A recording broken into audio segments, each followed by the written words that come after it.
Rasanya campur aduk ngelihat handphone ini, tapi sebelumnya, let's unbox it.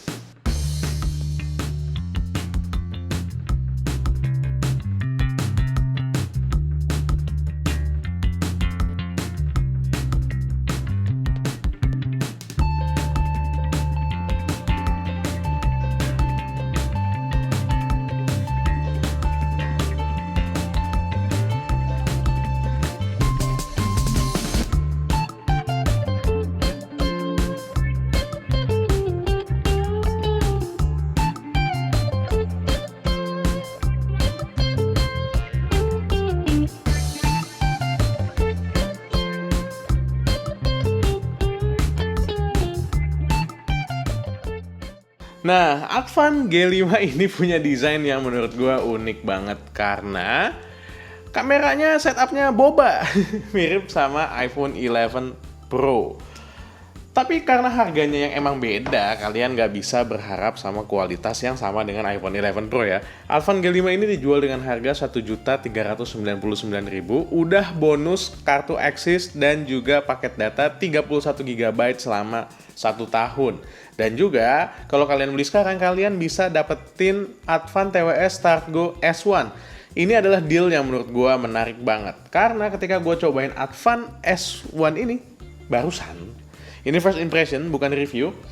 Menurut gue, secara tampilan depan, handphone ini tuh ya kayak handphone Android kebanyakan. Dan gak bakal banyak orang yang ngerasa ini adalah handphone yang murah atau ini adalah handphone lokal kayak citra brand-brand lokal yang biasanya kalian temui di luar sana. Menurut gue layarnya, meskipun gue belum melihat spec sheet, sepertinya ini 720p. Ini adalah layar yang cukup bagus dan gak ada masalah sama sekali di mata gue ya, sekilas selama beberapa menit tadi setelah gue buka kotak tadi. Ini fine. Dan juga user interface yang mirip sama Android stock. Atau jangan-jangan dia emang Android stock yang nggak dimodifikasi dengan UI yang lainnya. Dia layarnya juga pakai desain water drop notch kayak handphone kebanyakan yang ada di zaman sekarang. Dengan kamera selfie-nya 5 megapiksel, menurut gua atas kanan kirinya ini juga udah cukup sempit, jadi tipis gitu ya, kecuali di bagian bawah. Kalau di bagian bawah emang agak cukup tebel. Dan juga kita bisa ngelihat semua arrangement itu tombolnya ada di sebelah kiri dari handphonenya atau di sebelah kanan kita. Jadi ada volume up, volume down, dan juga ada tombol power. Itu satu baris. Di bagian bawahnya nih uniknya kita nggak nemuin port charging. Kita cuma nemuin adanya grilled speaker dan juga adanya microphone. Dan speakernya ternyata ada di bagian sebelah sini. Jadi kalau kalian main game dengan posisi yang normal nih, kayak biasanya kecuali dibalik, itu speakernya bisa ketutupan sama jari kalian. Sekarang port chargingnya ada di sebelah mana? Ini yang unik. Port charging dan port 2,5 mm audionya ini ada di bagian atas. Dan serunya lagi, dengan harga 1,4 juta, kalian juga udah mendapatkan USB Type-C. Dan secara SIM tray ini dia bisa menggunakan 2 SIM beserta 1 memory card. Jadi dedicated ya semuanya, nggak hybrid. Layarnya juga udah dikasih pelindung layar. Yang uniknya kalau Advan ini kita harus ngeletek sendiri si layar bagian luarnya. Sekarang kita masuk ke bagian belakang. Bagian belakang ini desainnya seperti yang gue bilang, itu mirip seperti iPhone 11 Pro dengan 3 setup kamera. Kamera utamanya itu 13 megapiksel dan 2 kamera tambahan yang gue belum tahu fungsinya buat apa. Itu ada di angka 0,3 megapiksel. Jadi 13, 0,3 dan 0,3. Juga bodinya ini terbuat dari polikarbonat alias plastik yang menurut gue secara material agak berasa plastik banget. Apalagi ada kelihatan tuh kayak ada tekstur-tekstur ya yang bikin dia kelihatan dan terasa kayak emang plastik. Warna yang gue pegang ini blue purple, jadi biru ungu. Ada gradasi biru dari atas dan berhenti di tengah-tengah jadi warna ungu. Dan warna blue purple-nya ini juga berlanjut sampai ke list frame-nya bagian samping dan atas bawah. Yang sekali lagi kayaknya material yang dipakai list frame-nya ini sama. Tapi overall ketika gue pegang handphone ini tuh nggak terasa ringkih atau gimana-gimana. Jadi kayak handphone kebanyakan. Jadi kalian tuh jangan underestimate sama brand-brand lokal. Ini menurut gue bagus banget. Dan ketika gue pakai buat mainin game nih Asphalt 9, ini juga lancar-lancar aja.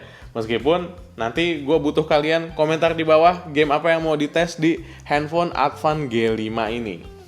Sekarang kita masuk ke contoh hasil kamera. Kalian lihat sendiri deh. Ini bukan review, jadi gue nggak akan kasih komentar dulu hasilnya kayak gimana.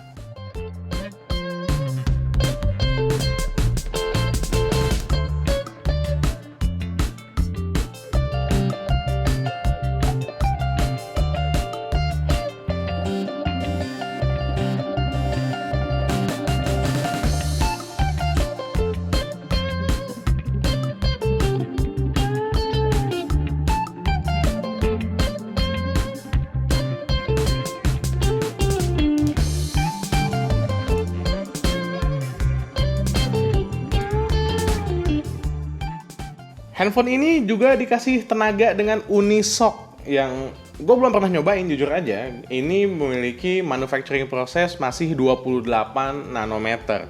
Baterainya juga ada di angka 4000 mAh seperti dikasih tahu sama AIDA 64 dan juga dia sudah memiliki Android 10. Bagus nih. Gimana dengan ketahanan baterainya gue nggak tahu karena ini masih menggunakan 28 nanometer.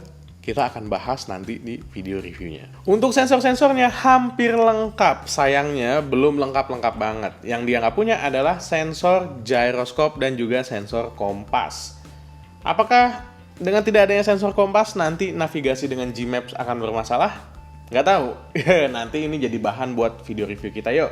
Dan sensor gyroscope ini nggak ada, jadi kalian yang berharap main PUBG Mobile di Advan G5 dengan metode aiming atau sniping dengan gyroscope, itu lupain dulu. Karena yang jelas kalau tanpa sensor gyroscope, gyroscope-nya itu akan lambat banget. Oke, itu aja kali ya video kita kali ini. Sejujurnya gue sangat tertarik dan menunggu-nunggu Advan G5 ini karena kemarin ada kendala nggak nyampe-nyampe barangnya karena gue penasaran sebenarnya handphone lokal Android itu kualitasnya kayak gimana. Sejujurnya ini adalah handphone lokal Android modern pertama yang gue cobain. Dulu gue pernah nyobain Nexian, tapi sekarang ini pertama kalinya gue cobain lagi di Advan G5 ini. Kalau kalian suka sama video ini silahkan di like, kalau kalian suka banget silahkan di subscribe dan nyalain tombol lonceng supaya kalian dapat notifikasi setiap kali gue update video di channel Main Lagi. Dan gue juga punya Instagram, silahkan di follow buat kalian yang pengen tahu behind the scene atau berkomunikasi sama gue secara langsung karena di komen YouTube biasanya nggak kebales tuh. Kalau kalian nggak suka, kalian tahu apa yang harus kalian lakukan? Gue Dian dari Main Lagi pamit. Assalamualaikum warahmatullahi wabarakatuh. Bye.